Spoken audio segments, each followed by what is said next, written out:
se volvía a Dios. Y por 40 años pregonaba la justicia, la verdad, y le insinuaba a los corazones de los hombres cuán importante era volverse a su Hacedor. También había falsos profetas que hablaban de su propio corazón, cosa que el pueblo quería oír, puesto que cuando Dios les hablaba por boca del profeta de Dios, no aceptaban la reprensión y se burlaban de él, le causaban escarnio.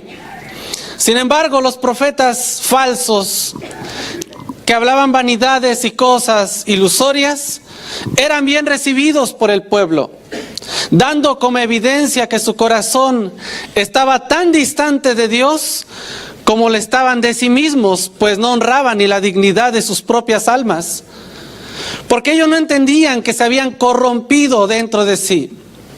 Así que los profetas decían: vienen lo mejor, sueños, proyectos, bienestar, todavía se va a manifestar lo que no has visto.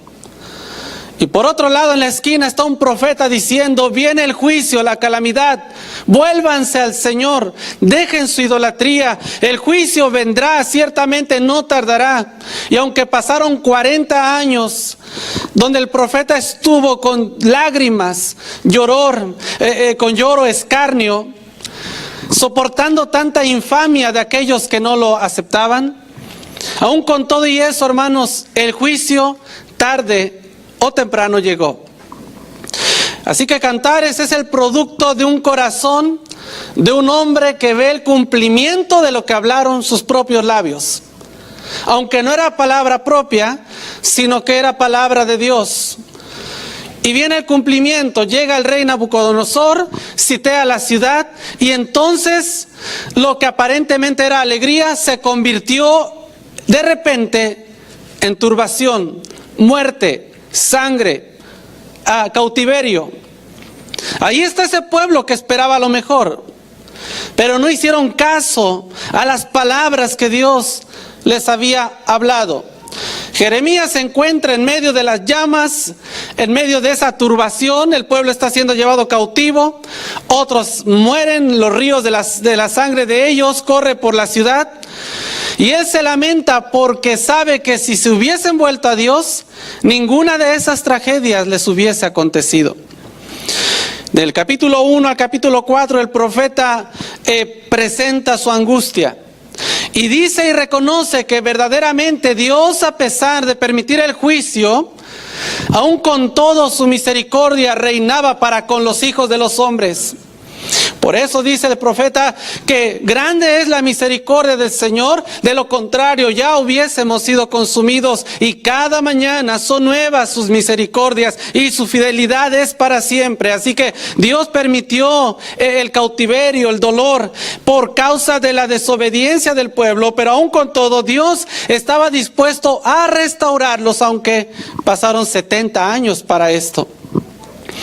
Y es como el profeta exclama aquí en el capítulo 5, verso 21, diciendo, él llega a la conclusión correcta y dice: Señor, vuélvenos a ti, oh Jehová, vuélvenos tú, porque nosotros no vamos a volver. Nuestro corazón no te desea, nuestro corazón ha aborrecido el consejo, nuestro corazón no tiene deseo de ti, nuestro corazón está imposibilitado de volverse. Estamos como en cadenas, estamos como en barrotes. Cuando hacemos el intento, en nuestro intento fracasamos. Muchas de las veces tú y yo nos hemos encontrado en esa situación. Dios nos ha hablado incontables veces acerca de lo que es bueno y de lo que pide Jehová de nosotros. Pero cuando nosotros no atendemos a la voz de Dios, viene la desolación de repente. No hay aviso, hay advertencia, pero no hay un día específico en cuanto esto va a llegar. El solo hecho de que hoy estemos bien no significa que mañana lo estaremos. ¿Cómo han sido asolados de repente?, dice la palabra de Dios. Y Dios manifestó el furor por causa de un pueblo que no quería nada de las cosas del Señor. Seguramente nos hemos encontrado en esta condición tú y yo, donde pensamos que las cosas están bien, que todo va avanzando de una manera correcta. No hay problemas, hay prosperidad. Mi corazón sí tiene deseo de Dios, pero ese deseo cada vez mengua. El compromiso también va como que perdiendo la intensidad. Y entonces cuando nos encontramos en esa condición, atrapados, es cuando queremos acercarnos a Dios, pero todo aquello que ha colmado nuestro corazón nos es un impedimento. Dice la Biblia que como el pájaro que va a la red sin saber que tras esa red estará como una presa. Y así muchos de nosotros vamos quizás pensando que las cosas están bien, hermanos. Las cosas no están bien. Quizá no, por lo menos en algunos de nosotros. En Proverbios dice, como el pájaro va a la red y como el toro al degolladero. No sabe que se aproxima su muerte. No sabe que su camino es camino de muerte. En cualquier momento puede caer. Camina sobre telas de araña. Es incierto. El peso de sí mismo puede provocar su propia ruina. Y así se encontraba este pueblo, alejado de Dios. De nada servía ya las lágrimas. Ya el dolor era de sobra, pues estaban atravesando el momento más terrible de sus vidas. Y Jeremías entiende esto. No hay poder humano que pueda hacer que el hombre se vuelva a Dios. Si la gracia de Dios no opera en nosotros, no va a haber resultado alguno. David lo expresó en cierta ocasión diciendo, saca mi alma de la cárcel. ¿Qué puede hacer una persona que está en la cárcel? Puede tener el mejor deseo de salir, de portarse bien, de andar en rectitud, pero ninguno de sus deseos lo va a librar de la cárcel a menos de que venga alguien y le abra la puerta. Puede ser que así estamos muchos de nosotros.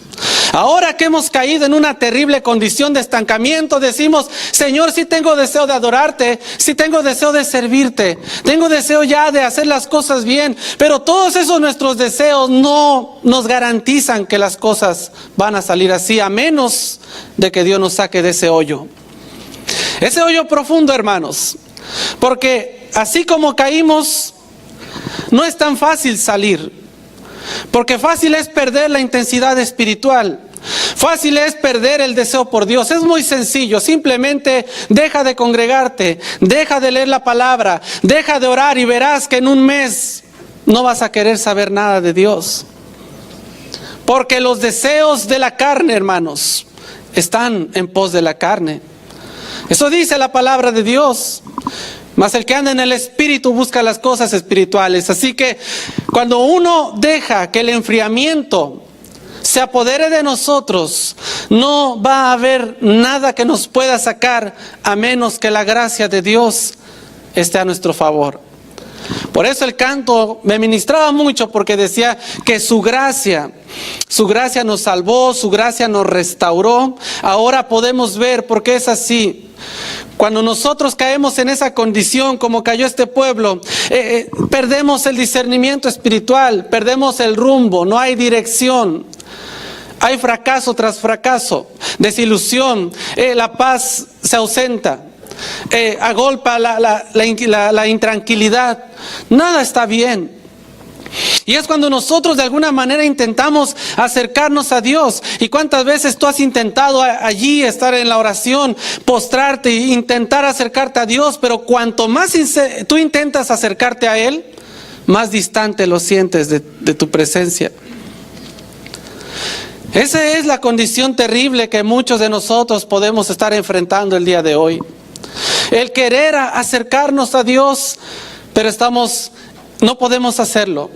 A menos de que Dios meta su mano en nuestro corazón, encienda, hermanos, lo que ya se apagó. Por eso el profeta dice, Señor, vuélvenos. Es decir, hazlo tú, Señor.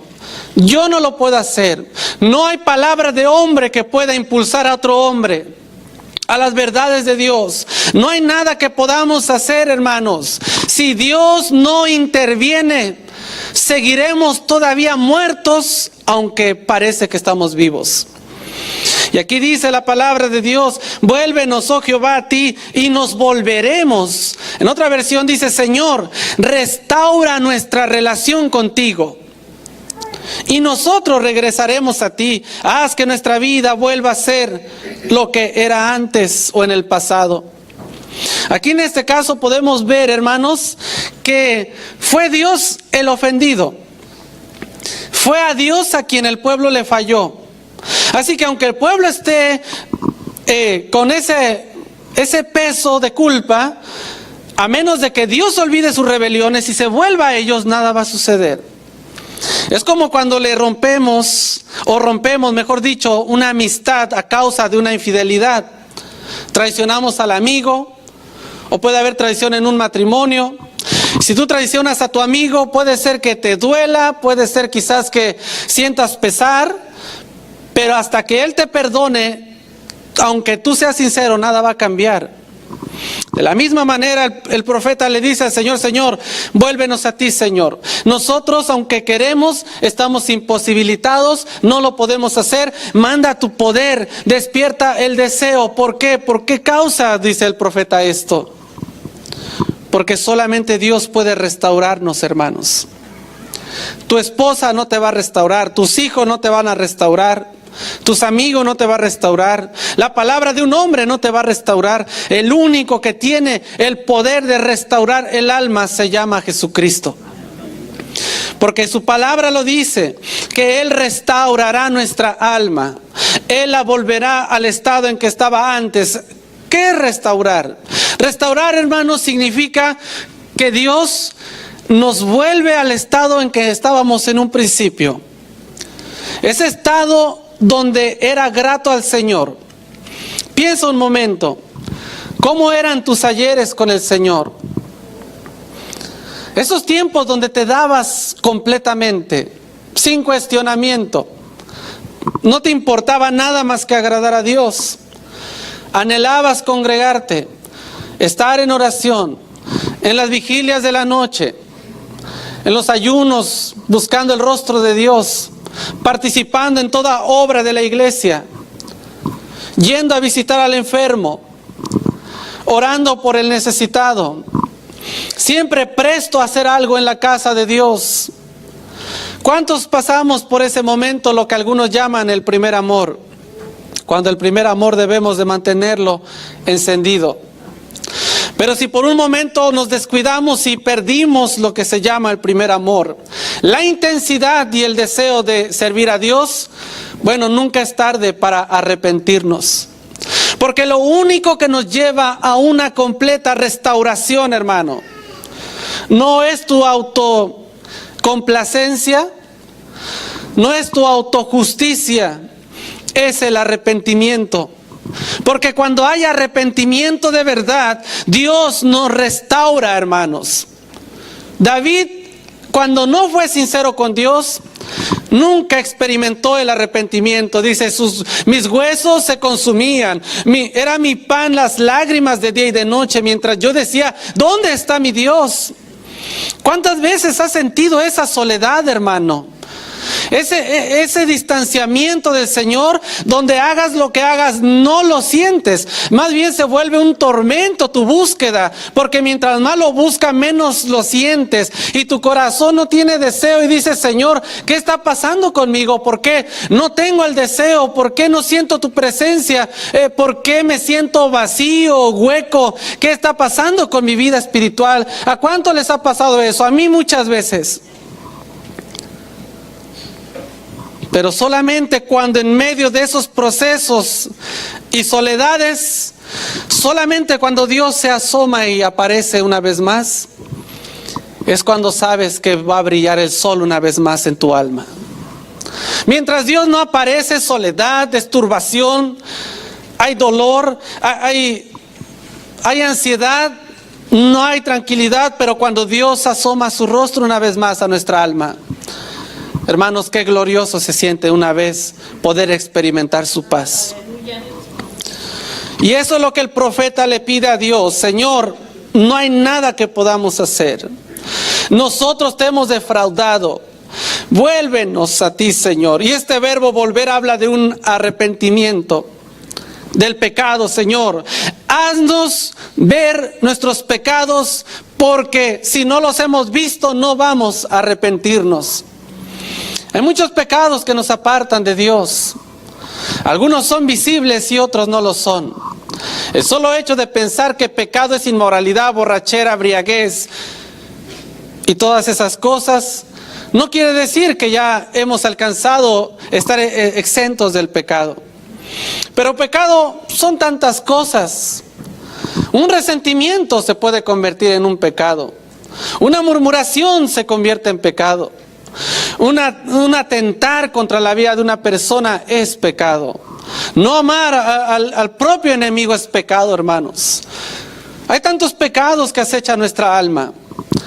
Y incluso quizás nuestra alma ha anidado tantos de ellos. Y no nos damos cuenta que allí están. Pero poco a poco el fruto se va manifestando. Y tarde o temprano saldrá a la luz. Por ello el salmista David decía: Señor, hazme ver los pecados que me son ocultos. Muéstrame mis errores, muéstrame esas faltas, porque no quiero perder tu presencia, porque mejor es tu presencia que la vida misma. Para un cristiano, para un hijo de Dios verdadero, genuino, que ha sentido la gloria de Dios, no hay nada peor que no sentir a Dios. Para alguien que ha sentido verdaderamente el toque de Dios, no hay nada peor que no sentirlo más. Puedes pasar tribulación de todo tipo, perder a un ser querido, vas a sufrir un tiempo, quedarte sin trabajo, te vas a empezar a tener ansiedad, ¿cómo le voy a hacer? Vienen los problemas, las aflicciones, las tribulaciones. Mira, hermano, todo eso duele. Pero no sentir a Dios es terrible. Porque si estamos en problemas, tribulación, angustia, soledad, persecución, hay una esperanza cuando Dios está de nuestro lado. Él nos da paz, Él nos da esperanza, Él nos dice: tranquilo, las cosas van a estar bien, vas a aprender, vas a crecer. Pero cuando Dios no está, hermano, a donde miremos, es como estar en medio de un océano y estarnos hundiendo poco a poco. Es tan terrible no sentir a Dios. Y no vivimos por sentimientos. Pero de cuando en cuando Dios es necesario que se manifieste a nosotros, como también de vez en cuando es necesario que aparte su rostro, para que nos demos cuenta que todo lo que hay en el mundo y en nuestro corazón no se compara a su amor, a su bondad y a su presencia, hermanos. Esta palabra que usa el profeta allí en Lamentaciones 5 es la misma que aparece, por ejemplo, en Jeremías capítulo 3, versos 12 y 13. Dice: ve y clama estas palabras hacia el norte y di, vuélvete. Aquí está la palabra vuélvete, habla de un arrepentimiento a Dios, hacia con Dios. Oh rebelde de Israel, dice Jehová, no haré caer mi ira sobre ti, porque misericordioso soy yo, dice Jehová, no guardaré para siempre mi enojo. Ese es mi Señor. Aunque puede estar un momento distanciado, su misericordia es más grande. Hasta los cielos llega su misericordia. Yo no sé hasta dónde llegan los cielos, no sé la medida exacta, hermanos. Lo cierto es que es inmensa su misericordia. Y dice: no guardaré para siempre enojo. Reconoce pues tu maldad, porque contra Jehová tu Dios has prevaricado y fornicaste con los extraños de debajo del árbol frondoso y no oíste mi voz, dice Jehová. Dios exhorta a su pueblo entonces y le demanda arrepentimiento. Si no hay arrepentimiento, hermanos, nunca habrá una restauración. El arrepentimiento, hermanos, es completo. No es tal cosa como que me arrepiento de esta cosa, pero de esto no. No podemos negociar con Dios. Si queremos una restauración completa, tiene que haber un completo arrepentimiento, hermanos. Dios, cuando restaura, no restaura a medias, porque Él hace una obra completa. Y si no es así, mejor no te restaura hasta que te arrepientas de verdad. Y mientras vienen los quebrantos y las desilusiones, Dios tratará con nosotros y nos hará ver nuestro pecado y al mismo tiempo su amor y su gracia. Él no se merece ser ofendido por los hombres mortales, pero a pesar de eso lo seguimos muchas veces ofendiendo. Oseas capítulo 1, verso 1 al 5.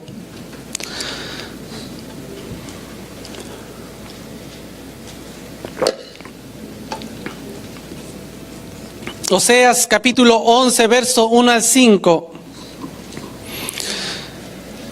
Cuando Israel era muchacho, dice, yo lo amé, y de Egipto llamé a mi hijo. Dice, cuanto más yo los llamaba, óyelo bien, tanto más se alejaban de mí.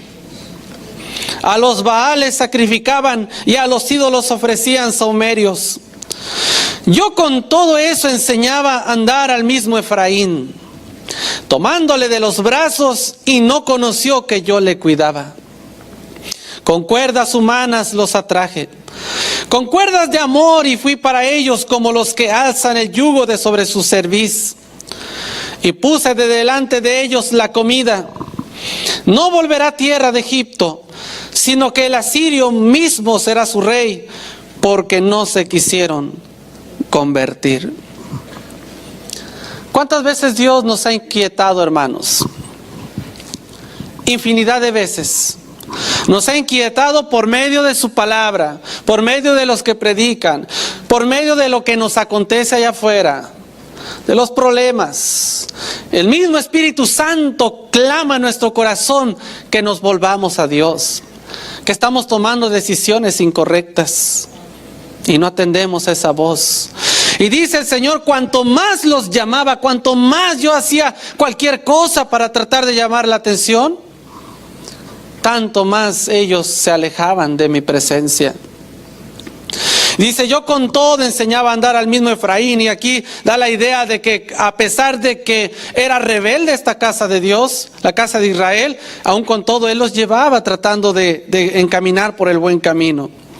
Tomándole de los brazos, y no conoció que yo le cuidaba. A pesar de estar distanciados de Dios, no nos damos cuenta que Él está teniendo cuidado de nosotros. No ha sido las puertas que tú abres, no ha sido tu inteligencia, hermano, no ha sido nuestras capacidades. ¿Sabes qué ha sido? Nada más y nada menos que el grandioso cuidado de Dios.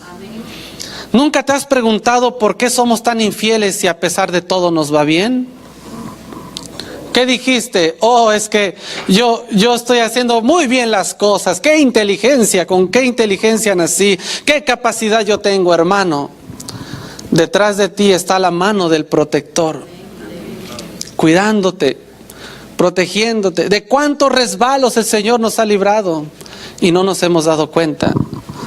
¿De cuántos problemas nos ha librado y a pesar de eso no volteamos el rostro a darle la gloria al que vive para siempre, hermanos?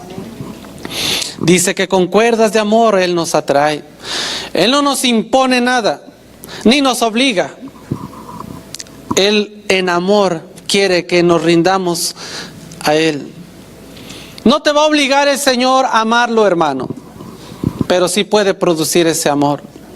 No te va a obligar el Señor a que le sirvas, pero sí te puede dar el poder para hacerlo. No te va a obligar el Señor a entrar al cielo, pero sí te va a mostrar las dos realidades de la eternidad, lo que hay allá arriba y lo que hay allá abajo. Porque Dios no es injusto, hermanos, para condenar a nadie sin antes hacerle ver la realidad de lo que es la vida y las consecuencias de la misma. Y aquí nos dice cómo es que Dios, hermanos, nos atrae con lazos de amor, con lazos de bondad. Eso es increíble. ¿Qué enemigo, a pesar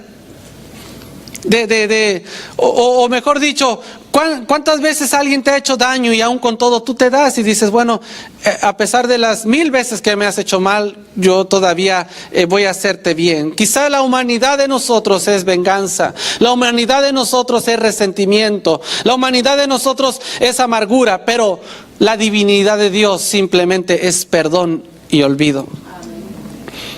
Cuando Dios perdona, nunca nos está reprochando lo que hicimos. No es como el esposo o la esposa cuando le falla y cuando están enojados le echa en cara tantas cosas que supuestamente habían quedado en el olvido. Si Dios fuera como nosotros, hermanos, estaríamos perdidos. No habría memoria de nosotros tan siquiera. Simplemente podría fulminarnos, olvidarse de toda esta generación y de las que ha habido y crear una nueva generación y no complicarse la vida. Pero grande y misericordioso es Jehová para los que le temen, para los que aman su pacto, hermano.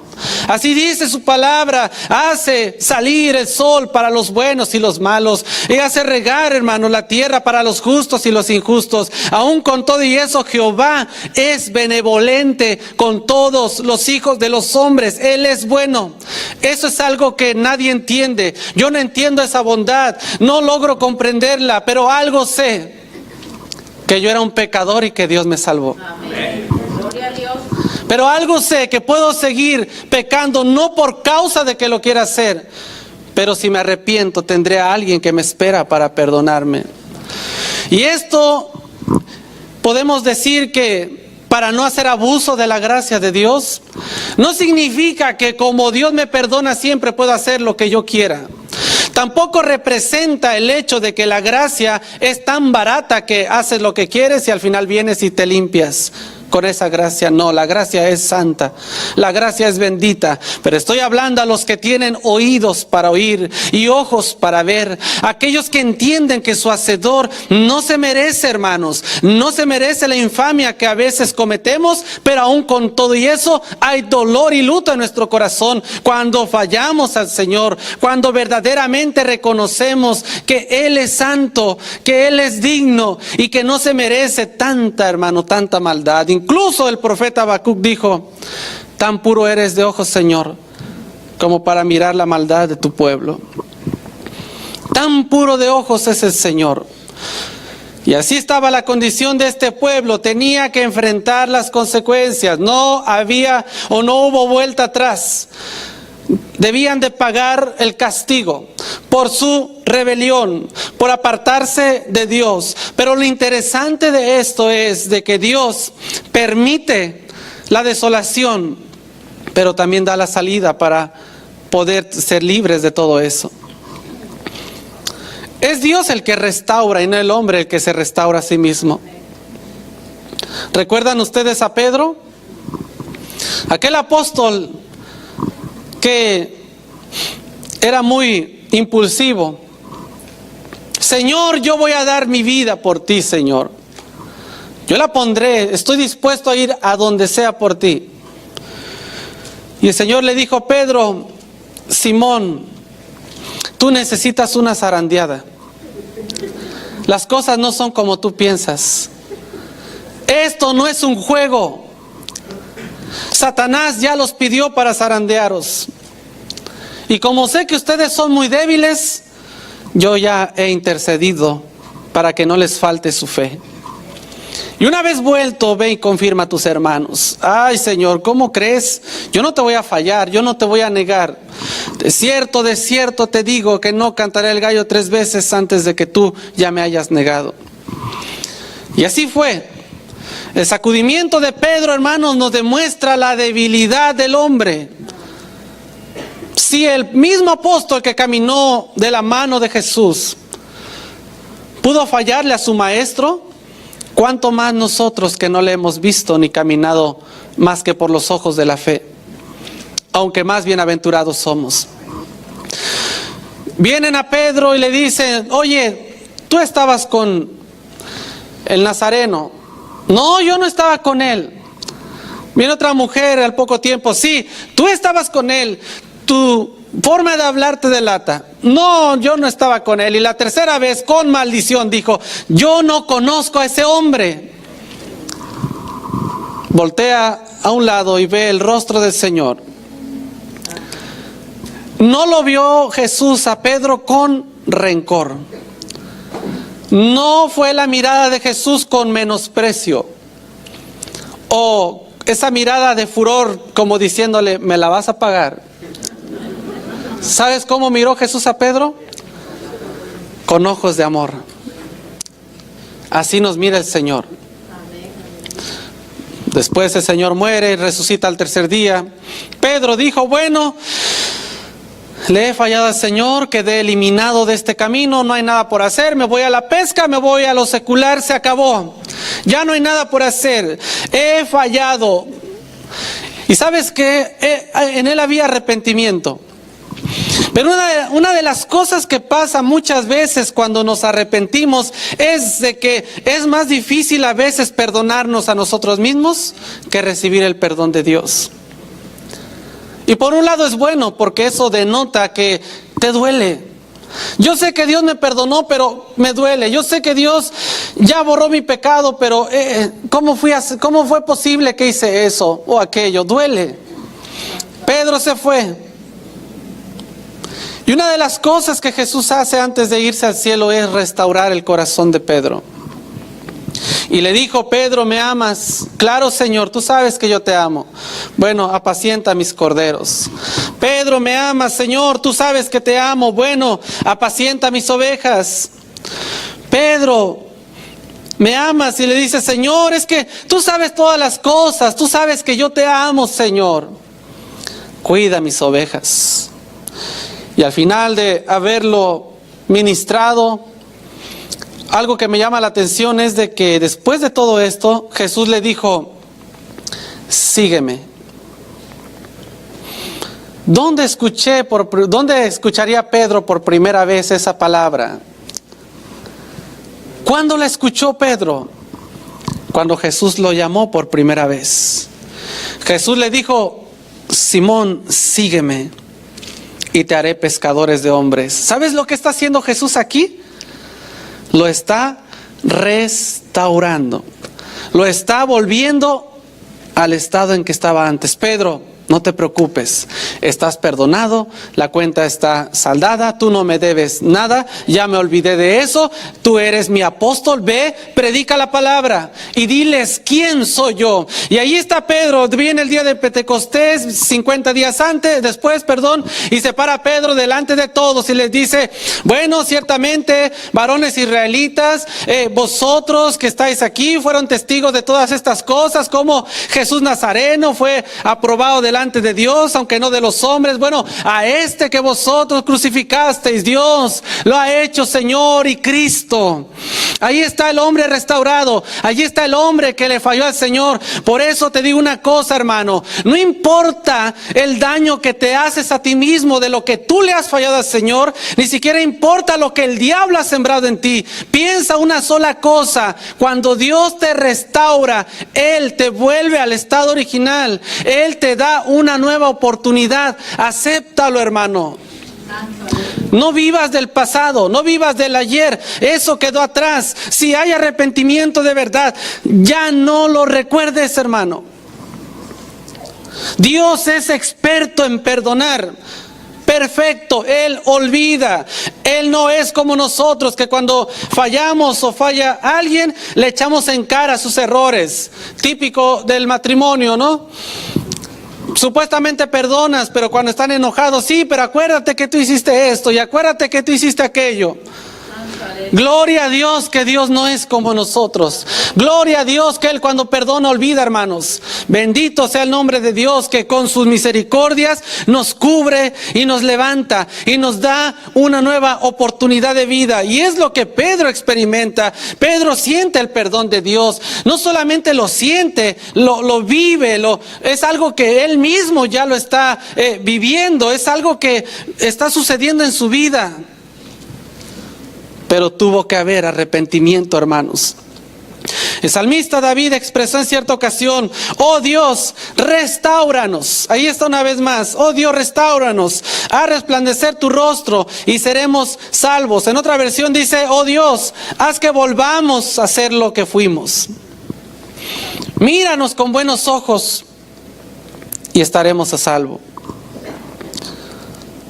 Haz que volvamos a ser lo que fuimos. Sin duda alguna, hermanos, yo creo que cada uno de nosotros tiene algo por el cual decirle al Señor: Señor, vuélveme a hacer lo que era antes. Necesitamos volver a Dios, hermanos. Necesitamos entender que esto es cosa seria, que al Señor no lo podemos engañar, que Él pesa los corazones y que la justicia del hombre no tiene nada que ver con la justicia de Dios. Ninguno puede decir, bueno, pues ahí trato de vivir una vida cristiana con congregarme y pensar en Dios nada más. Cristianismo es más que eso. Cristianismo no es solo una reunión donde hay una plática. Cristianismo, hermano, no es dejar de decir malas palabras. Cristianismo no es no tomar o no fumar. Eso se llama moralidad y también lo quita el Señor. Pero si se tratara de moralidad, bueno, los de allá afuera nos ganan. ¿Cuántas personas hay, hermanos, que no mienten? Son buenos con sus hijos, con sus padres, los honran, no toman, no beben, no dicen malas palabras, son doctos, son personas muy bien educadas. ¿Y qué? ¿Por eso ganan el cielo? No es así. Cristianismo es vivir la vida de Dios. ¿Qué es la vida de Dios? ¿Alguien se ha preguntado? ¿Qué es la vida de Dios? Alguno dirá, pues es eternidad. Bueno, Él sobrepasa la eternidad.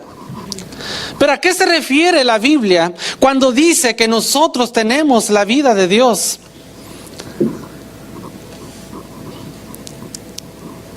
Algún indocto dirá, pues que somos dioses. ¿A qué se refiere que tenemos la vida de Dios? Cuando la Biblia dice de que tenemos la vida de Dios, habla de que vivimos conforme a su naturaleza. Él es justo, buscamos la justicia.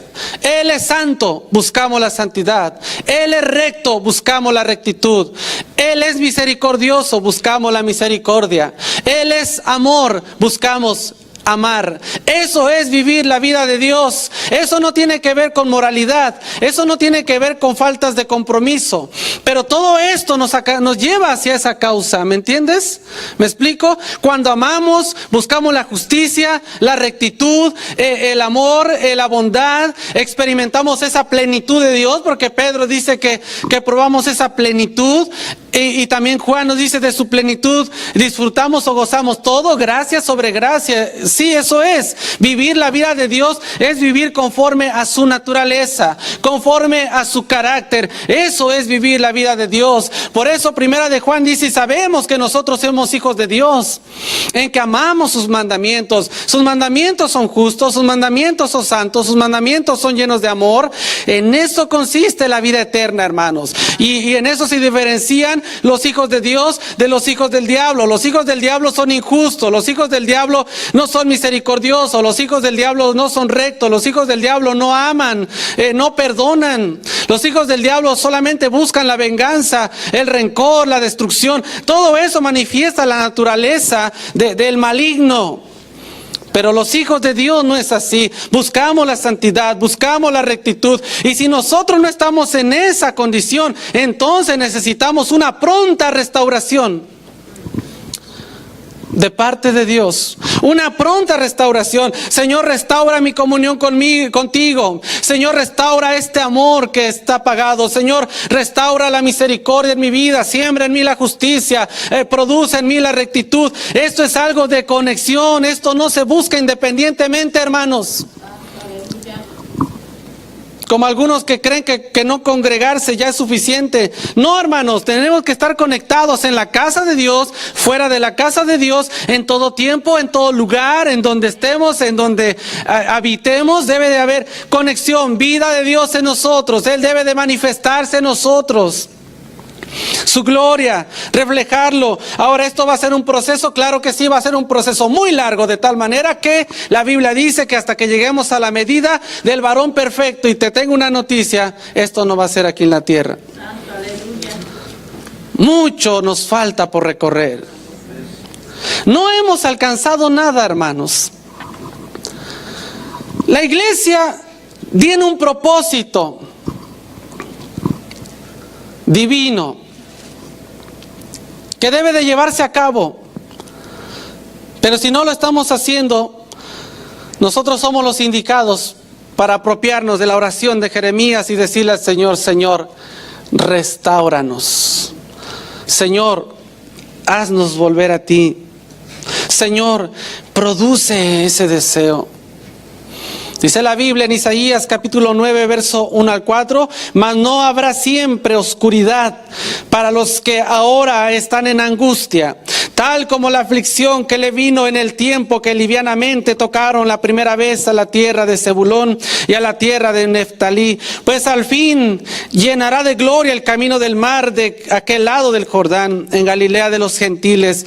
El pueblo que andaba en tinieblas vio gran luz, los que moraban en tierra de sombra de muerte, luz resplandeció sobre ellos. Multiplicaste la gente, aumentaste la alegría, se alegrarán delante de ti como se alegran en la siega, como se gozan cuando reparten despojos, porque tú quebraste su pesado yugo y la vara de su hombro, el cetro de su opresor, como el día de Madián. Y aquí está hablando esta profecía de un acto que Dios haría con el pueblo de Israel ante el advenimiento del Mesías. Y dice: bueno, ustedes se alejaron de mí, andan por sus propios caminos, ahora están sufriendo las consecuencias, pero no habrá siempre oscuridad. Llegará un momento donde el sol del firmamento de Dios va a resplandecer en sus corazones. Está hablando del Mesías. Cuando Jesucristo llega a una vida, Él lo primero que hace es restaurar. Comienza a restaurar el corazón, la familia, une a los padres con los hijos, hijos con los padres, restaura las relaciones rotas. Él viene a restaurar. Él es un Dios de la restauración. Él restaura, sigue restaurando, va a restaurar los cielos y la tierra. Él es un Dios de restauración, hermanos. Amén, aleluya. Ese es mi Dios. Les decía a los hermanos del primer servicio, el Dios que la Biblia nos muestra muchas veces es muy diferente al que nosotros pensamos. ¿Será que se equivocó la Biblia o será que nos equivocamos nosotros? Porque según la Biblia, Dios no cambia. Él es el mismo de ayer y hoy por los siglos de los siglos. Hemos creado a veces la idea de un Dios que no es el Dios de la Biblia. Es un ídolo que pensamos que es, pero en realidad no lo es. El Dios de la mucha complacencia, el Dios de la riqueza, el Dios del estancamiento, el Dios de la falta es que Dios no importa si me comprometo, no, Él me ama. El Dios que puedo vivir como quiera y no pasa nada. El Dios de que pues al final pues, ¿qué más da? Ya soy salvo. Pues no, hermanos, mi Dios no ha cambiado. Mi Dios sigue siendo el mismo. Tú ves todo el Antiguo Testamento y se pasa el Señor altercando contra el pueblo de Israel. Todo el tiempo allí, enviando profetas a través de los reyes, de los sacerdotes. Pueblo, vuélvase. Volvían 6 meses y se iban atrás. Y otra vez envía profetas. A unos los mataban, a otros los enviaban a la cárcel, a otros los decapitaban. Y así, Dios enviando profetas, y el pueblo desenfrenándose y desenfrenándose. Pero gracias a Dios que cuando Él envía su palabra es para restaurarnos y no para destruirnos. Ese es el Dios grandioso que la Biblia me muestra. Ese es el Dios de la restauración, hermanos. Ese es el Dios que promete que no habrá siempre oscuridad. ¿Sabes qué, hermano? Si tú estás atravesando por ese estancamiento, si tu vida no da fruto, si te has quedado inmóvil, no puedes hacer nada para Dios, no avanzas para adelante, no avanzas ni para atrás, te quedaste allí neutral, algo está pasando, hermano. El Hijo de Dios tiene que moverse, hacer algo. Dice la Biblia, ¿somos calientes, somos fríos o qué somos? Los tibios los aborrece el Señor. ¿Entiendes eso? El pecador tiene más oportunidad que el que conoce y no se afirma, hermanos. Eso dice la Biblia.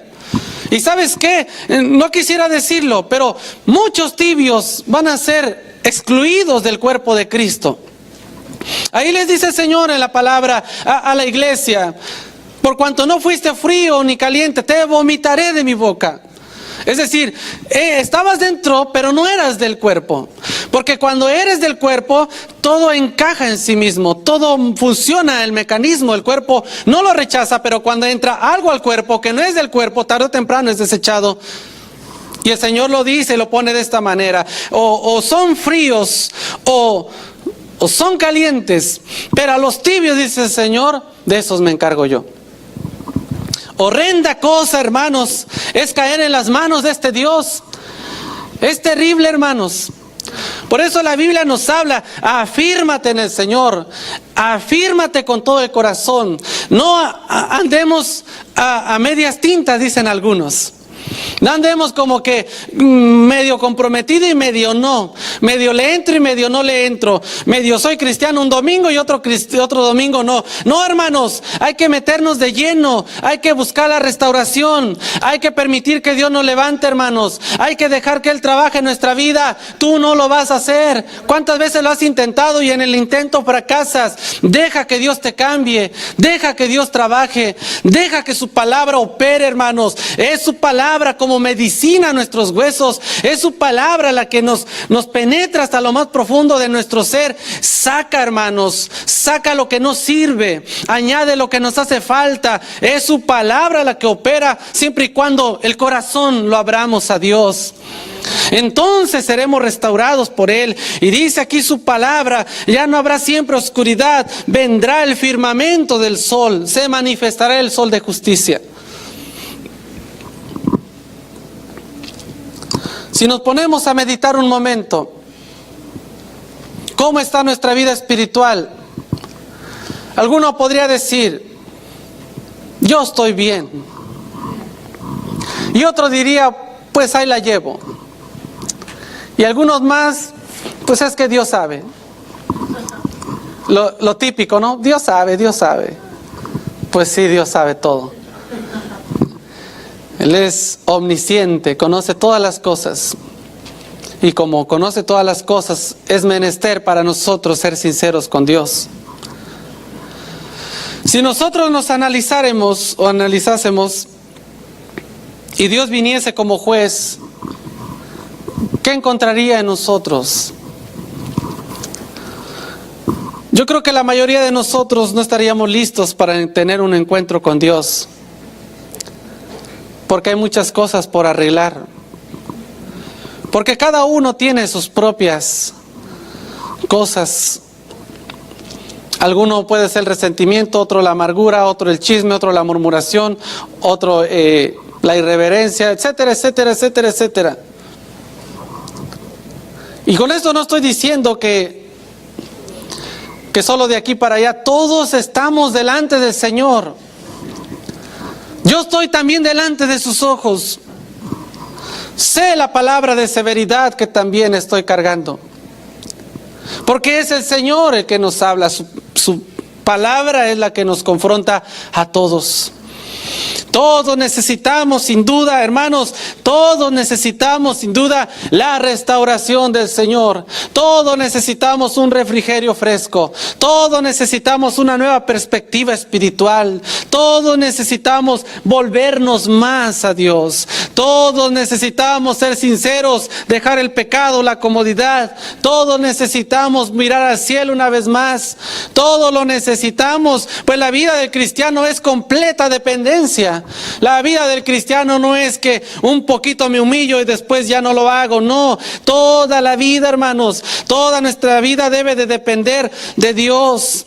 Toda nuestra vida, nuestro hacer, nuestro mover, nuestro andar, nuestro levantar y acostar, todo depende del Altísimo, hermanos. Esa es la vida del cristiano, una vida dependiente todo el tiempo de Él. Él nos va a restaurar si nos humillamos. Él nos va a restaurar, hermanos, si nos volvemos a Él. Su palabra dice: si mi pueblo en el cual es invocado mi nombre, si orare y se humillare y se apartare de sus malos caminos, entonces yo iré desde los cielos, dice, y perdonaré sus pecados y sanaré su tierra. Hermanos, yo necesito que Dios sane mi tierra. Yo necesito que Dios una vez más ponga en mí al igual que en ti, un deseo más amplio de su presencia. Eso lo dijo el Señor por boca de Salomón cuando fue inaugurado el templo. Entonces Salomón se presenta delante de Dios y le dice: bueno, Señor, si nosotros o si la maldad viniera contra tu pueblo. Y es cuando Dios le inspira la palabra y le dice: bueno, dile a mi pueblo, si mi pueblo en el cual es invocado mi nombre. Es decir, era un pueblo que adoraba, era un pueblo que hacía sacrificios, era un pueblo que presentaba los holocaustos, pero no era un pueblo que se humillaba. Dice: diles que se humillen. Está bien su adoración, está bien sus sacrificios, está bien su servicio, pero quiero el corazón humillado. Si ellos se humillan, habrán cubierto multitud de pecados. Si ellos se humillan y voltean a mí, entonces van a tener sanidad. ¿Cuántos corazones hay fracturados el día de hoy? Algunos por el despecho, el resentimiento, la falta del perdón, no pueden salir adelante, están estancados, 4 paredes no los dejan avanzar. Así estamos muchos, hermanos. Pero dice la palabra: si mi pueblo en el cual es invocado mi nombre, ellos se arrepienten, ellos dejan su pecado, ellos se vuelven a mí, entonces, mira esa palabra, entonces, hasta ese momento yo voy a perdonarlos. Y Dios perdona de una manera increíble. Cuando Él perdona, Él olvida todo. Voy a sanar su tierra, voy a sanar la comunión, voy a restaurar su alma, voy a restaurar su matrimonio, voy a restaurar sus hijos, voy a restaurar su compromiso, voy a restaurar ese corazón, voy a restaurar todo lo que tenga que ser restaurado, porque cuando Dios llega, restaura todas las cosas. Voy a restaurar todas las cosas. Pónganse de pie, hermanos.